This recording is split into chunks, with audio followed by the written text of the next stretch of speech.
Okay, so let's have now the continuation of our discussion. So we will have normal approximation to binomial and exponential distribution. So this will be the last topic for probability distribution that we will be discussing. Next to this will be we will have the introduction for hypothesis testing. Okay, so this will be the objective of this lesson.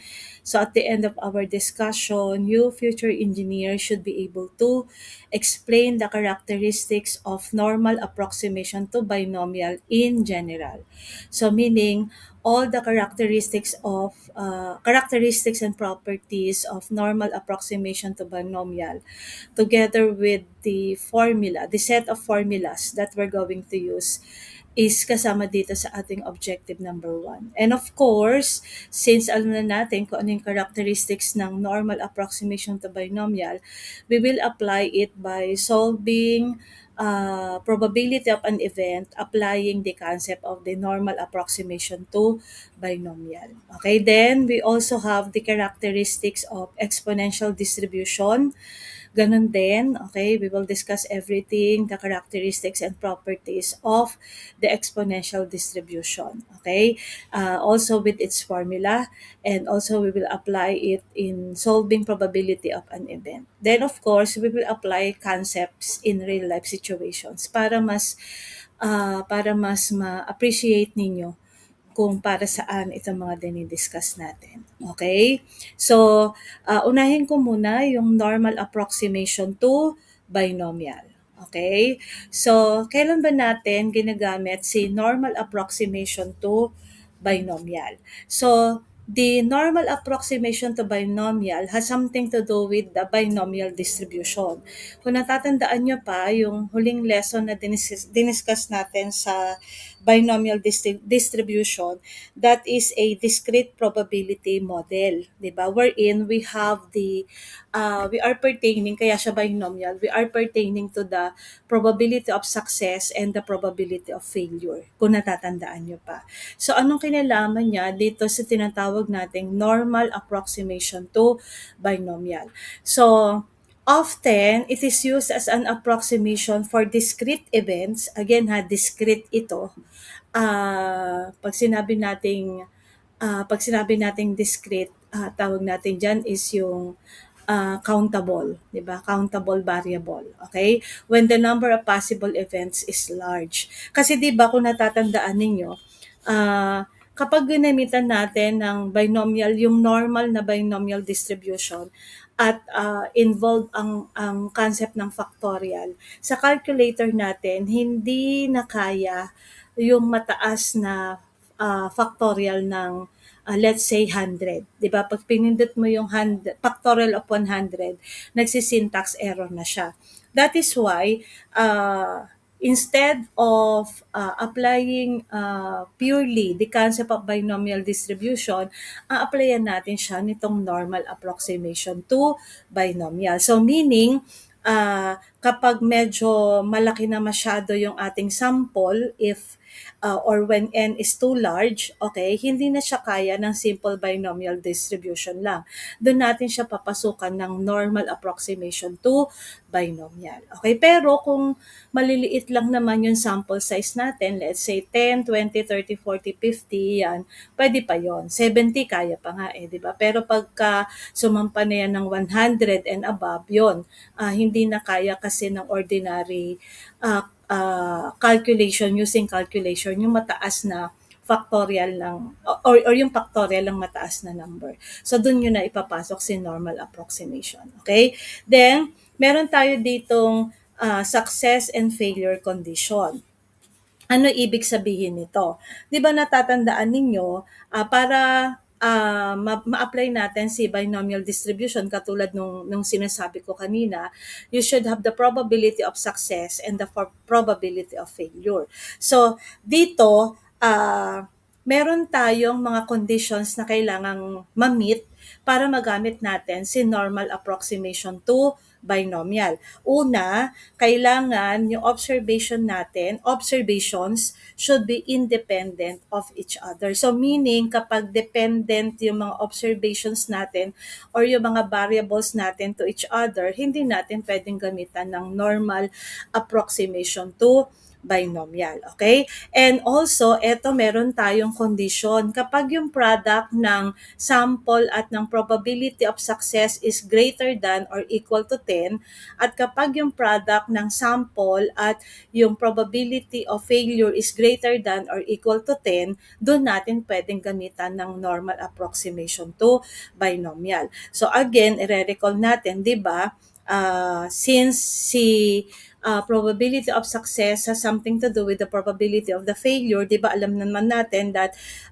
Q is equal to 1 minus P, wherein si Q, yun yung probability of failure natin. So para makuha natin yon, yung total natin sa probability na 1, isubtract natin yung ating probability of success or yung si P. Or vice versa, if we are looking for the P or the probability of success, simply that is 1 minus Q, kung natatandaan nyo pa.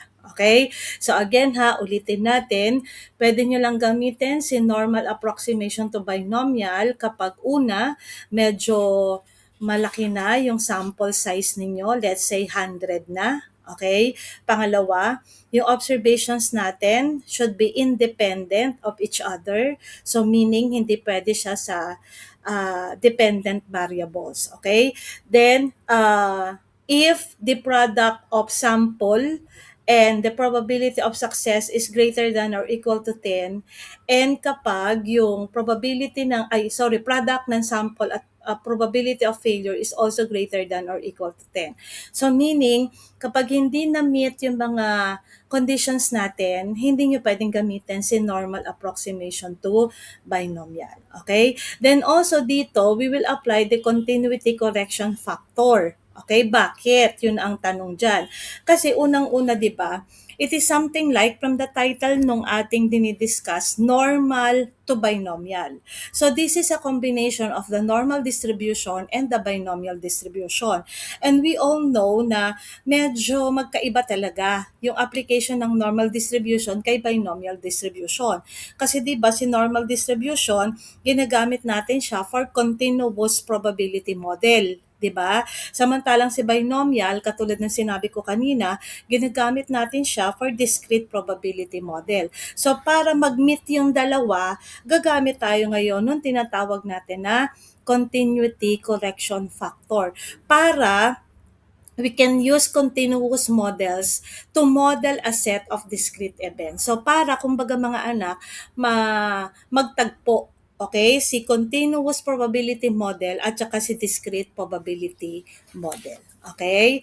So, eto continuation natin. So dito, sabi dito, where the product of the sample and the probability of success is greater than or equal to 10, the normal distribution provides an easy-to-use approximation of binomial probability. So kung natatandaan ninyo, minention natin to kanina na isa sa mga conditions na kailangan nating i-meet, okay, para magamit natin si normal approximation of binomial probabilities. Okay?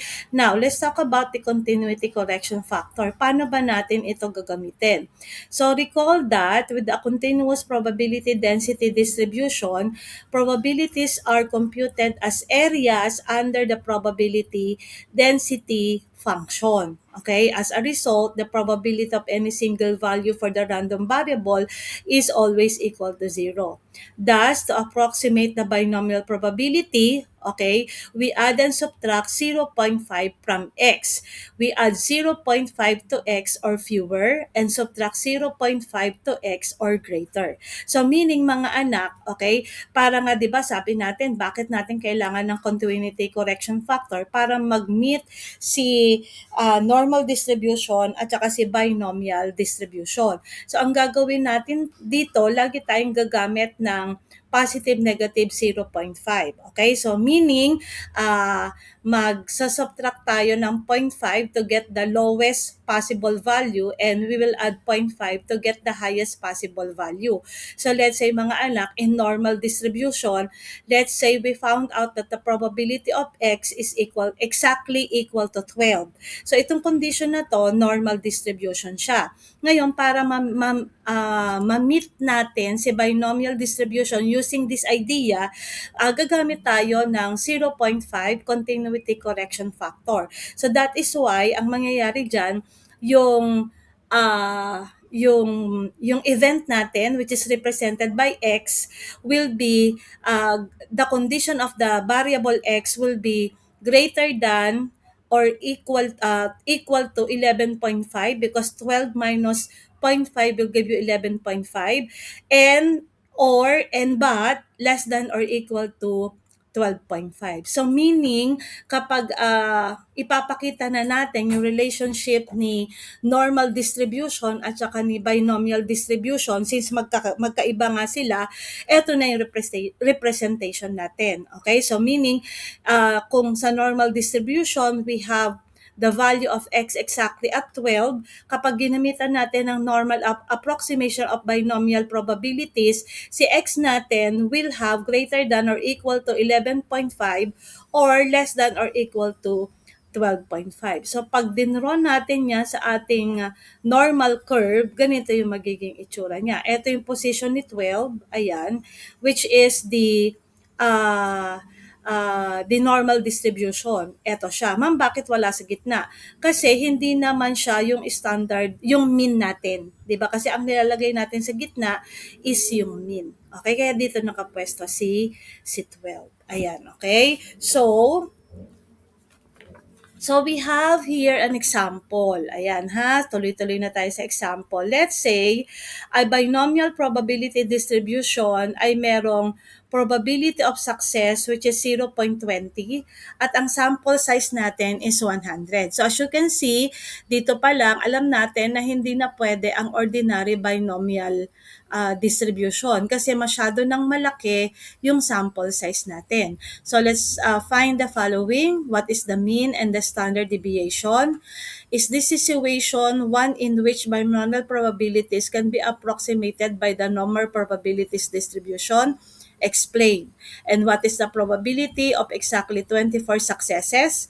And what is the probability of 18 to 22 successes? Okay, isa-isayin natin ha. Dito muna tayo, what is the mean and standard deviation?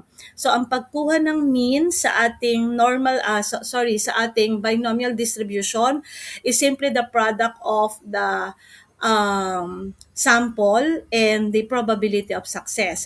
Ma'am, bakit E of X? Kasi di ba kung natatandaan ninyo, expected value is the same as mean, 'di ba? May topic tayo na ganon. So yung E of X stands for the expected value which also represents the mean.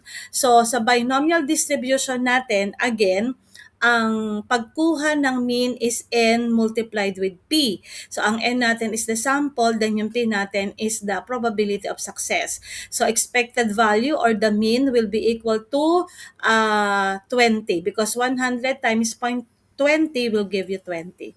Then pag kinuha natin yung ating standard deviation kasi kasama pa yun sa tinatanong dito, ang formula naman natin para sa standard deviation for binomial distribution is the square root of NPQ, wherein again yung n natin is the sample, the p is the probability of success, and then q is the probability of failure. So again, dahil wala tayong value ng probability of failure, kunin muna natin siya. Diba?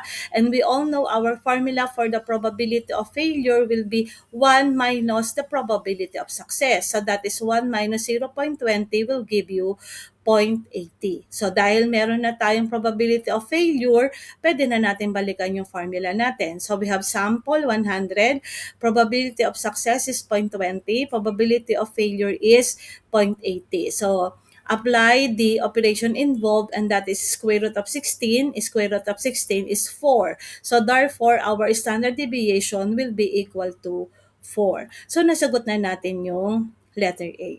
Sa letter B, ang tinatanong dito, to cut the long story short is, pwede daw ba talagang gamitan ng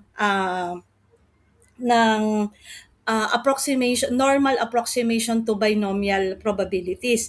Yun yung i-identify natin kung pwede ba talaga siyang gamitan nung uh, approximation from normal to binomial. Okay? So, i-assume natin that observations are independent kasi 'di ba yun yung unang-unang condition natin. Kailangan yung mga observations natin should be independent of each other. So, assume natin na independent sila. So, check na tayo sa unang condition. Then, kunin natin yung product ng n at saka ng p. Tapos tignan natin kung greater than or equal to 10. Kapag greater than or equal to 10, pwede natin gamitan ng approximation, di ba? Pagka hindi natin siya pwedeng gamitan ng normal to binomial. Okay? So, ang product ng n natin at saka ng p, ang n natin is 100. Then, ang p natin is 0.20. So, again, that is 20. Diba? So, since yung NP natin is greater than or equal to 10, the answer is yes. Okay? So, na-meet yung una, na-meet yung pangalawa. Tignan natin kung na-meet yung pangatlo. Yung product naman ng sample at saka ng probability of failure. So, that is 100 times 0.80. That is equal to 80. So, since 80 is greater than 10, therefore, na-meet natin yung third condition. So, ang sagot natin dito, therefore, we can apply. Okay? We can apply the approximated binomial probabilities, normal probabilities to binomial probabilities. Ayan, okay? Let's have the third one. Ayan. So dito sa letter C at saka sa letter D, mga anak, gamitan natin ito ng idea ng standardized score at saka kung paano tayo nagpa-plot sa normal distribution. Ayan, okay? So dito, by the way, for this, may gagamitin tayong bagong table. Dalhin ko lang sa desktop ko. Ayan. So, ayan, dalawang table yung gagamitin natin dito ha. Marunong naman na kayong tumingin sa table. Ito yung table ng area to the right of the z-score. Ayan, tapos yung isa naman, ayan, ito naman yung values represented area to the left of the z-score. So, pag positive yung value, dito kayo sa right. Kapag negative yung value, dito kayo sa left. Kaya hindi natin kukunan yan ng absolute value ha. Let it be kung negative, let it be kung positive kasi magkaiba yung table na gagamitin natin. Okay? So, balik lang ako sa presentation ni ma'am. So, palakihin ko lang mga anak. Ayan. Okay, so in letter C ha, what is the probability of exactly 24 successes? Ayan. So una, gawa muna kayo ng normal distribution. Ganun ulit, x-axis muna. Tapos, kunin nyo yung gitna, draw kayo ng vertical line. Tapos, lagay nyo sa gitna si mean. Ang mean natin, yung nakuha natin dito. Ayan ha. So, ang mean natin is 20. Ang standard deviation natin is 4. Yung standard deviation, again, yung nakuha natin dito. Ayan ha. Kaya ang unang-una talagang kukunin dito is the mean and the standard deviation kasi hindi kayo makakapag-draw ng inyong normal curve. Okay? So, from the mean, ayan, add tayo ng tigpo 4 sa positive standard deviation, then subtract tayo ng tigpo 4 sa negative standard deviation. So from the mean, we have 1 standard deviation, 24, 2 standard deviation, 28, 3 positive standard deviation, 32. Sa negative naman, we have 16, 20 minus 4 is 16. That is 1 negative standard deviation. Then 12 is negative 2 standard deviation. Then 8 is negative 3 standard deviation. Tapos gagawa ulit kayo ng Gaussian expression.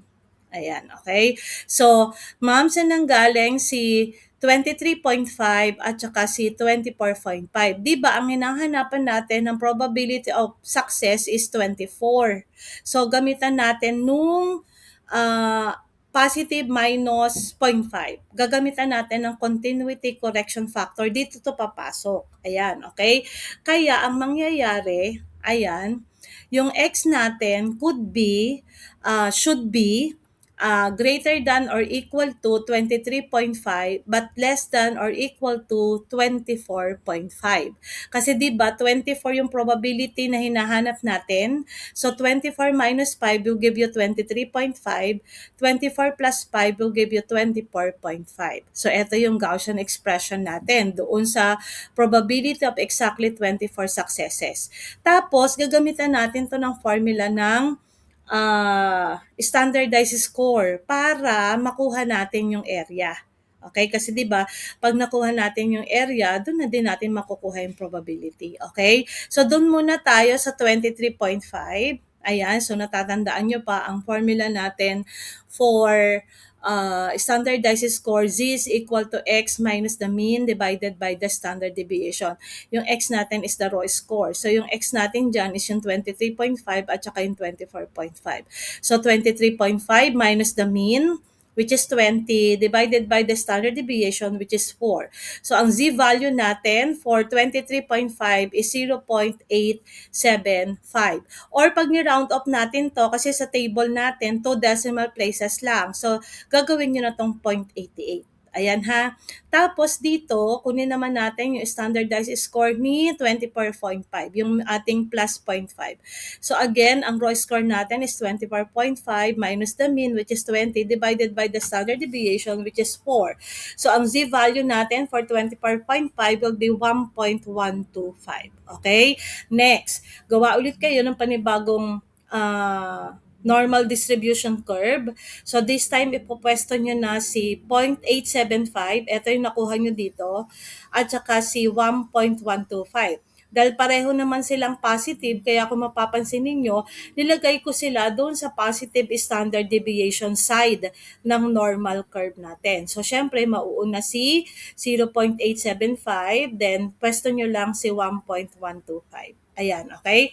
So, gawa ulit tayo ng panibagong Gaussian expression, but this time, ang gagamitin na natin is yung nakuha nating standardized score. So 0.875. So z value now is greater than or equal to 0.875, then but less than or equal to 1.125. Kaya mga anak, ang kukunin nating area dyan is yung area between kay 0.875 at saka kay 1.125. Kasi ang sabi dito, si C value natin should be greater than, okay, 0.875. Greater than, kaya papunta dito. Okay, pero 'di ba, less than siya kay 1.25. So ibig sabihin hanggang 1.125 ka lang. Hindi ka na pwedeng lumampas pa diyan. Kaya itong shaded area, ayan, yan ang hahanapan natin ng area. Okay? Tapos, titingin kayo doon sa table natin. Since positive ito, positive 0.875, itong 0.875, gagawin na natin yung 0.88. Then, itong 1.125, gagawin na natin itong 1.13. So, kapag tumingin tayo sa table, balik lang tayo dun sa table ha. Eto, to the right tayo kasi positive. Yung 0. Ano na nga yung isa? 0.88. Dito muna tayo ha. So 0.88, 0.88. Ayan. 0.8, tapos punta tayo dito kay 0.08. Ito siya. So, ang area natin is 0.81057. Tingnan natin ha. Ayan, ito siya. Ayan siya. Okay? 0.88 to ha. Tapos, kunin naman natin yung area ng 1.125. Again, punta tayo dito. 1.13 na siya, di ba? Gagawin na natin siyang 1.13. So, ito yung 1.1. Then, 3. Ito siya. 87076. Ayan. Ayan, ito siya. 87076. Ayan. Then, para makuha natin yung area, mga anak, ayan, yung area ni 0.875, ibawas natin sa area ni 1.125. Kaya ang formula natin, the probability of C value which is less than 1.125, okay, minus the probability of C value less than 0.875. Ma'am, bakit ito less than? Kasi 'di ba, yung shaded area natin hanggang kay 1.125 lang. Hindi naman na siya nag-exceed doon. Kaya less than. Eh ma'am, bakit po dito ay less than din? Kasi ang nire-represent ng area na to is mula sa 0 hanggang kay 0.875. Ito. Yung unshaded part na to. Yun yung nire-represent nito. Okay? Kaya, yung area na to, okay, subtract natin dun sa area nito. Kasi ito namang 1.125, mula yan sa 0 hanggang kay 1.125. So kung mula yan sa 0 hanggang 1.125, dadaanan mo yung mula sa 0 hanggang 0.875. Kaya ibabawas mo ito dito para makuha natin yung area ng shaded part. So therefore, 0.87076 minus 0.81057 will give you 0.6019, or the probability is about 6.019%. So therefore, the probability of 24 successes of exactly 24 successes will be 6.019%. Ayan, so medyo mababa kasi out of 100%, 6% lang yung probability na 24, exactly 24 successes ang mangyayari. Okay? So let's have now the last one, probability of 18 to 22 successes. Okay? So dito tayo. Ayan. So, dito class, ang mangyayari, ah, we have here, kasi dalawa na yung binigay 18 to 22. So therefore, meron na tayong lowest, meron na tayong particular na lowest value at saka particular na highest value. So ang gagawin natin, yung Gaussian expression natin will be the probability of x is greater than or equal to 18 but less than or equal to 22. So, yun yung unang-unang Gaussian expression natin.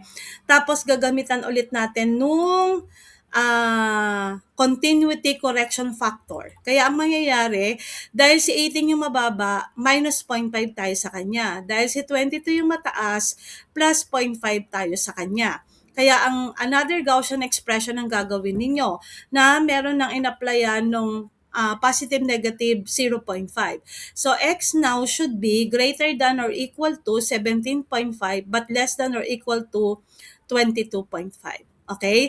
Lagay muna natin sa normal curve natin si 17.5 at saka si 22.5. So again, x-axis muna, tapos vertical line, tapos draw nyo yung normal curve. Tapos pesto nyo sa gitna si mean, which is 20. Tapos diba, alam naman natin na si 17.5 ay mas mababa kay 20. Kaya pwede natin i-assume na nasa left side siya. Tapos, di ba, mas mataas naman si 22.5 kaysa kay 20, kaya pwede natin i-assume na nasa right side siya. So, dito ko nilagay si 17.5 and then dito ko nilagay si 22.5. Then, yung area sa pagitan nila, yun yung i-shade natin. Therefore, itong shaded area, yun yung hahanapan natin ng value. Okay? So again, gamitan natin ng standardized score.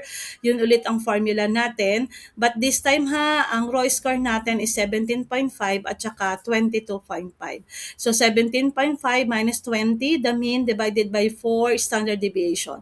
So that is negative 0.625. Negative ito mga anak ha. Please take note of that. Then sa kabila naman, si 22.5, that is 0.625. Hindi sila magkapareho ha, yung isa ay negative, yung isa ay positive. Pagkatapos niyan, gawa kayo ulit ng panibagong normal distribution curve, okay? So since negative ito, siya yung ilagay nyo sa left. Since positive ito, siya yung ilagay nyo sa right. Para alam niyo anong table ang titingnan ninyo. Ayan ha, so obvious na, doon kayo sa left side titingin sa table, kasi ito naman doon kayo sa right side titingin. Ayan, okay? So the probability that z value is greater than or equal to negative 0.625, but less than or equal to positive 0.625. Okay? Tapos, mga anak, hanapin nyo ulit sa table yung area ng positive 625 at saka yung area ng negative 625. Dito muna tayo ha, sa positive 0.625. Pag ito ni-round up natin, magiging 0.63 na lang siya. 'Di ba? So, hanapin natin sa table, 0.663. Ito siya. 73565. O, tingnan natin ha. 73565. Ito siya.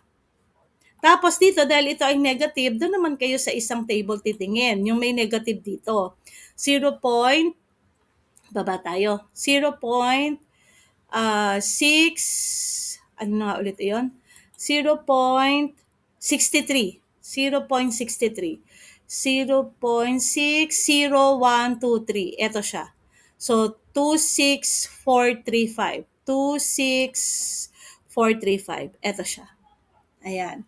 Tapos this time mga anak, ang gagawin natin, yung area nung negative, isubtract natin sa area nung positive. Okay? Kaya ang mangyayari, 0.73565 minus 26435 will give you 0.4713, or that is about 47.13%. So meaning, ang probability na ang successes na mangyayari is between 18 to 22 is about 47.13%. So as you can see, medyo malapit na yan sa 50%. Kaya mas mataas yung probability na 18 to 22 lang yung mangyayaring successes compare kung 24 successes ang titingnan natin. Okay? So, again ha, ulitin ni ma'am, kapag negative, yung standardized score na nakuha ninyo, dito kayo titingin. Ayan ha, represent area to the left of the z-score. Makikita nyo naman dito, negative yung mga numbers. Then kapag positive yung nakuha ninyo, dito, ayan, katulad nito, positive siya, dun naman kayo sa isang table, yung to the right of the z-score. So makikita nyo naman dyan ay positive. Ayan, okay? So, that is for the normal approximation to binomial. So, I will have the exponential distribution in the next video. Thank you.